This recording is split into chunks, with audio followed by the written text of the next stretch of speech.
कुर्बानियों, लाखों शहादतों, बे शुमाराओं के बाद हासिल हुआ है।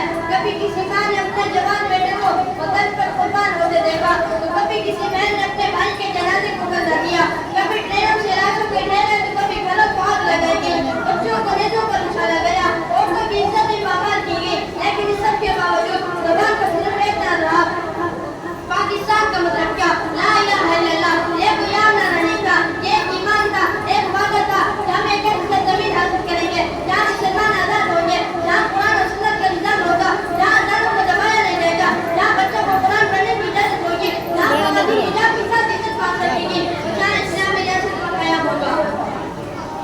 मेरे अजीज साथियों, काज़ी आज़म मोहम्मद जिन्ना ने फरमाया था, हमने पाकिस्तान का मुदाफ़ा ज़मीन का टुकड़ा हासिल करने के लिए नहीं किया, बल्कि हमें एक ऐसी ज़मीन चाहिए जहाँ इस्लाम के उसूलों पर ज़िंदगी गुजार सके।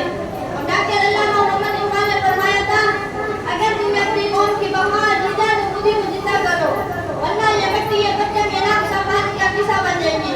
तो क्या आज उनके ख्वाब को सच कर दिखाया? आज़ाद कभी के और क्या हम अपना आज़ाद है? हम ऐसा रिश्वत लेते हैं, झूठ बोलते हैं, कौम कमाल खाते हैं, नमाज़ छोड़ देते हैं, कुरान पर बड़े में सदैव में भूल जाते हैं और कहते हैं हम पाकिस्तानी हैं। नहीं तो सुने, ये पाकिस्तान उसूल का वारिस है, अल्लाह के नाम पर बहाया गया। अब वक्त है जागने का, अब वक्त है कुर्बान याद रखने का, अब वक्त है पाकिस्तान को जितना नहीं बल्कि एक अमल बनाने का।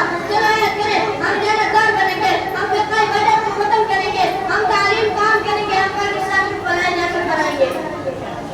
आखिर में शेर की दादी याद जाऊंगा, मेरे वतन तेरे कर्ज को चुकाएंगे हम, मेरे वतन तेरे कर्ज को चुकाएंगे हम, तेरे ख्वाबों को हकीकत में लाएंगे हम, न बिकेंगे न झुकेंगे न रुकेंगे कभी, न बिकेंगे न झुकेंगे न रुकेंगे कभी, पाकिस्तान की